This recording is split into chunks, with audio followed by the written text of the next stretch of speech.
स्वागत है सभी लोगों का सोलो लेवलिंग सीजन 2 एपिसोड 1 के अंदर। इसके बाकी के जो एपिसोड्स है यानी कि जो सीजन 1 है वो भी हम लोगों ने इस चैनल पर कवर करे हैं, तो एक बार उन्हें भी देख लेना जिससे कि तुम्हें स्टोरी जानने में थोड़ी सी इजी हो जाएगी। एपिसोड 1 की शुरुआत होती है जहाँ पर हम लोग जिन्हों को देखते हैं जो कि एक मिशन को करने के बाद काफी ज्यादा थक चुका था, इसलिए अब वो काफी लेट तक सो रहा होता है। तभी अब उसकी बहन का उसको कॉल आता है यानी कि जिन्हा का। जिन्हा अब जिन्हू की आवाज को सुनकर समझ जाती है कि जिन्हू अभी तक सो रहा है। वो काफी ज्यादा शौक हो जाती है और वो उसे कहती है कि तुम्हें पता भी है कि अभी कितना समय हो रहा है, तुम भूल गए हो क्या आज की मेरी पेरेंट्स मीटिंग है, तुम्हें मेरे स्कूल में आना था। ये सुनकर जिन्हू काफी ज्यादा शौक हो जाता है और वो जल्दी से खड़ा होकर जीना के स्कूल में तैयार होकर पहुंच जाता है, जहाँ पर जीना अब जिन्हू के लुक को देखकर खुद काफी ज्यादा हैरान रह जाती है क्योंकि जिन्हू काफी ज्यादा अलग लग रहा होता है। उसका ये रिएक्शन देखकर जिन्हू उससे पूछते है कि क्या हुआ, मैं बुरा लग रहा हूँ क्या? जिस पर जीना कहती है कि नहीं बुरे तो नहीं लग रहे हो। इसके बाद अब जिन्हू आगे चलता है जहाँ पर सभी लड़कियाँ अब जिन्हू की फैन हो जाती है और वो उसे घूरने लगती है, जो देखकर जीना भी अब जिन्हू से कहती है कि तुम्हारे ऊपर तो काफी अटेंशन आ रहा है, तुम्हारी कोई गर्लफ्रेंड नहीं है ना, लगता है मुझे तुम्हें किसी से मिलाना पड़ेगा। ये सुनकर जिन्हू अब उसकी गाल को खींच लेता है और कहता है कि नहीं कोई जरूरत नहीं है। और इसी में जिन्हू अब जिना के टीचर से मिलता है जहाँ पर वो भी अब जिना की तारीफ करती है और कहती है कि जिना काफी अच्छे ग्रेड्स पाती है हमेशा की तरह, वो बाकी स्टूडेंट्स के लिए एक रोल मॉडल की तरह है और उसके मॉक एग्जाम रिजल्ट भी काफी अच्छे आते हैं। इसके से वो एक मेडिकल स्कूल में आराम से जा सकती है और जिना भी यही चाहती है, तो मैं चाहती हूँ कि उसके ऊपर और किसी काम का प्रेशर मत देना। तो जिन्हू भी कहते हैं ठीक है। तभी टीचर अब कहती है कि मैं तुमसे एक और चीज के बारे में पूछना चाहती हूँ और वो ये है कि अगर जिना अवेकन हुए एक हंटर के तौर पर तो क्या तुम उसे हंटर बनने दोगे?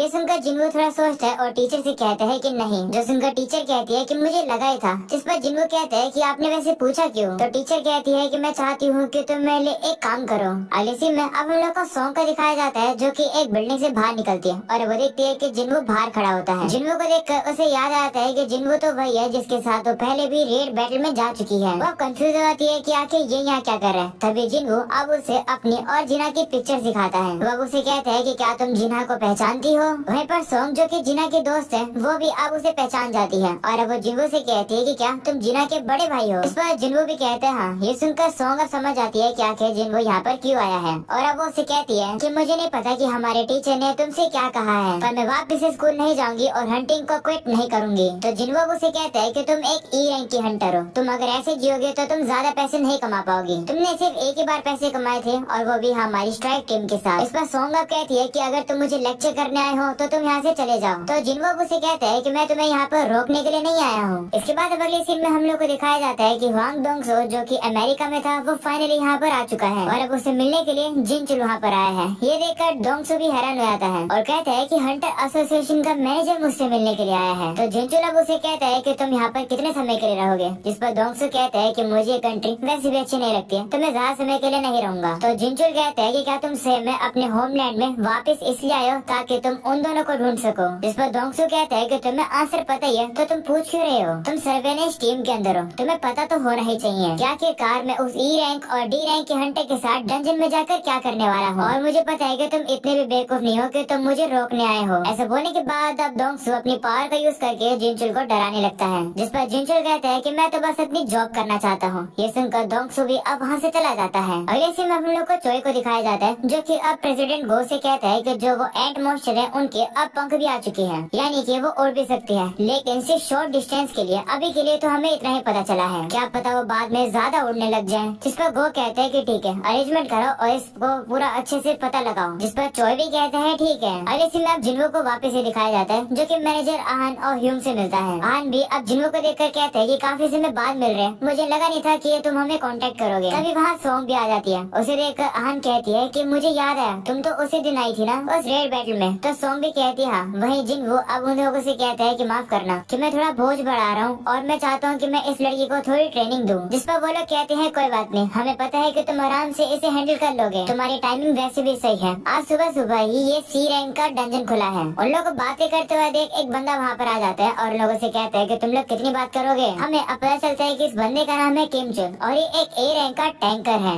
आहान अब कहते हैं कि ये जो मिशन है ये सिर्फ डिजाइन है उन ट्रेनिंग एक्सपीरियंस के लिए जो कि हम लोग हमारी यंग हंटर्स को देना चाहते हैं। किमचुल भी तुम्हारे साथ आएगा और वो स्ट्राइक टीम का लीडर बनेगा, पर जब हमने बताया कि तुम भी हमारे साथ चलोगे तो इसका मूड थोड़ा खराब हो गया। वही किमचुल भी अब कहने लगता है कि हाँ विश्वास नहीं हो रहा है कि मुझे ई रैंक के हंटर्स को बेबीसिट करना पड़ेगा और वो भी दो। जिसके बाद आहान अब कहता है कि आज की स्ट्राइक टीम के अंदर एक ए रैंक का हंटर है, 5 बी रैंक के हंटर है, 2 सी रैंक के हंटर है और 2 ई ई रैंक के हंटर है और टोटल अब इस टीम के अंदर हो चुके हैं 10 मेंबर, जिन वो अब मन में कहते हैं कि मैं सॉन्ग को यहाँ पर ये प्रूव करने के लिए लाया हूँ कि जो रेड बैटल्स होती है वो कितनी ज्यादा ब्रूटल हो जाती है। पर आज की हमारी टीम थोड़ी ज्यादा ताकतवर है, मुझे लगता है कि मैं सॉन्ग को वो दिखा पाऊंगा जो कि मैं दिखाना चाहता हूँ। तभी उन जिन्हों के पास आता है और कहता है कि ये जो मिशन है ये सिर्फ न्यूब हंटर्स के लिए है, तो कोशिश करना कि तुम इस मिशन के अंदर अपना योगदान थोड़ा कम देना। तो जिन्हों भी कहते हैं ठीक है, जिसके बाद वो सभी लोग अब उस गेट के अंदर चले जाते हैं। पर अब जैसे वो लोग गेट के अंदर आते हैं, जिन्हों का बचाने से कुछ अजीब सा फील होता है और इससे पहले कि वो कुछ गेट कर पाता, हम लोग अब देखते हैं कि वो जो गेट होता है वो अब एक लाल कलर के गेट में बदल जाता है। ये देखकर जिन्हों भी शौक हो जाता है और वो जल्दी से सॉन्ग को लेकर बाहर निकलने की कोशिश करता है, पर वो बाहर ही नहीं निकल पा रहा होता है। और क्योंकि वो थोड़ा सा बाहर निकला हुआ था, वो अब से कहते हैं कि प्राइमरी स्ट्राइक टीम को कांटेक्ट करो।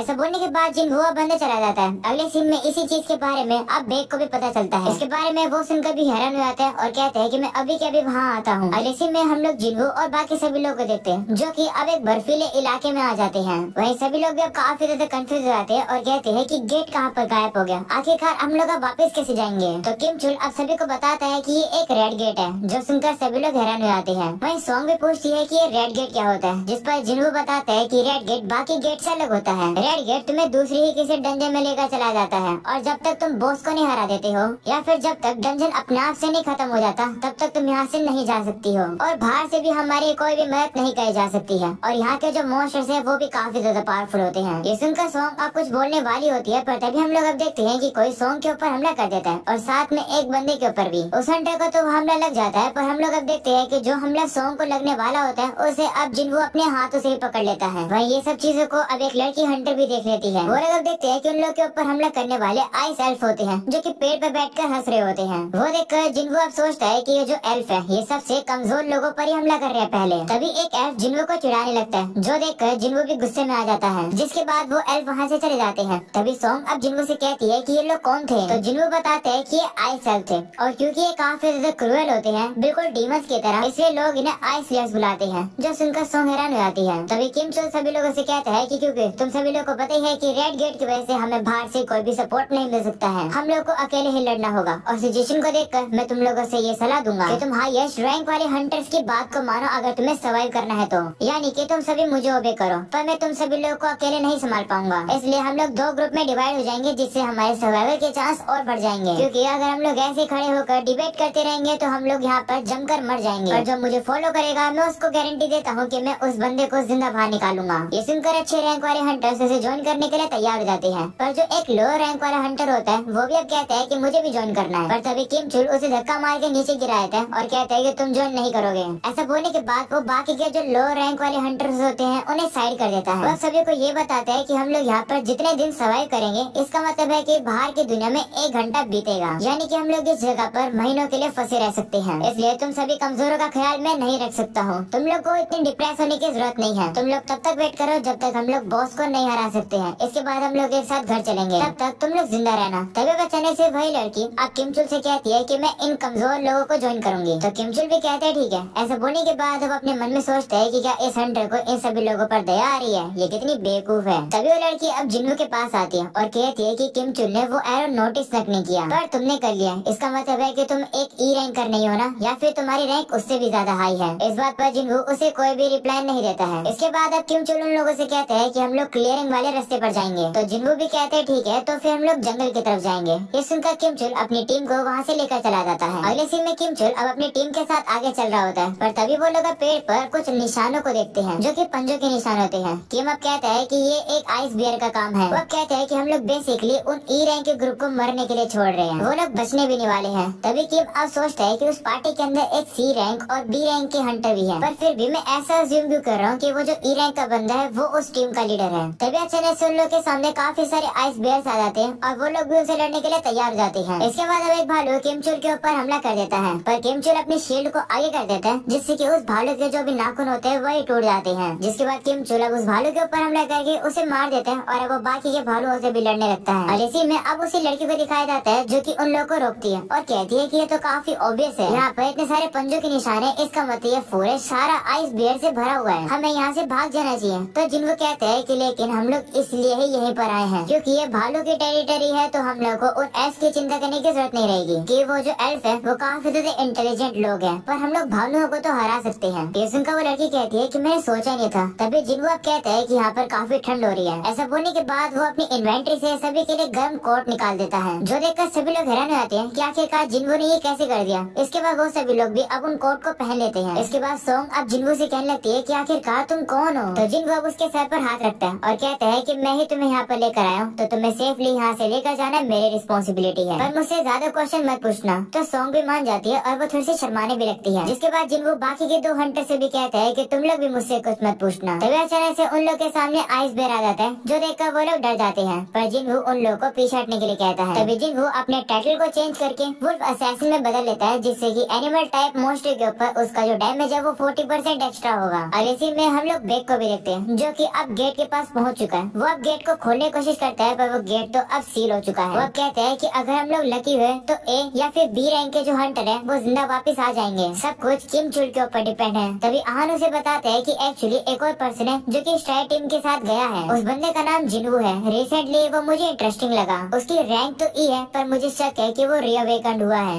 जो सुनकर बेक शॉक हो जाता है और कहते हैं कि क्या तुमने इस चीज को कंफर्म किया है। तो आहान कहता है कि नहीं, डायरेक्टली तो नहीं। तभी हम लोग अब देखते हैं कि वहाँ पर गाड़ी से अब डोंगसू भी आ जाता है। वो बेक को देखकर कहते हैं कि तुम जैसे इतना कमाल का पर्सन एक ए रैंक के गेट के साथ क्या कर रहा है। बेक भी उसे देखकर हैरान हो जाते हैं और कहते हैं कि तुम यहाँ पर क्या कर रहे हो, तुम्हें तो अमेरिका में होना चाहिए था ना। तो डोंगसू कहते हैं कि वो छोड़ो, मुझे ये बताओ कि आखिरकार एक ई रैंक का बेकार सा हंटर व्हाइट टाइगर गिल्ड के गेट के अंदर कैसे जा सकता है। मैं यहाँ पर जिन्हों की बात कर रहा हूँ। मैं यहाँ पर उससे मिलने आया था, पर अब वो तो रेड गेट के अंदर फंस चुका है। मैं होप कर रहा था कि मैं उसे कम से कम देख पाऊंगा, पर लगता है कि वो गेट के अंदर ही मारा जाएगा। ये सुनकर जिनचुल भी अब अपने मन में जिन्हों से कहता है कि तुम लकी हो। डोंगसू जैसा पावरफुल पर्सन भी रेड गेट के दूसरी साइड कुछ भी नहीं कर सकता है। पर अब क्वेश्चन ये उठता है कि तुम रेड गेट से बाहर निकल पाओगे या नहीं। इसके बाद हमें वापस से डंजन का सीन दिखाया जाता है, जहाँ पर जिन्हों ने काफी इजीली से सभी बेड्स को हरा दिया है। इसके वजह से उसे जो एक्सपीरियंस है वो भी काफी ज्यादा मिल रहा होता है, क्योंकि इस रेड गेट वाले जितने मोस्टर है वो ज्यादा पावरफुल है। वही सभी लोग जिन्हों की ताकत देखकर हैरान हो जाते हैं और कहते हैं कि आखिर तुम कौन हो।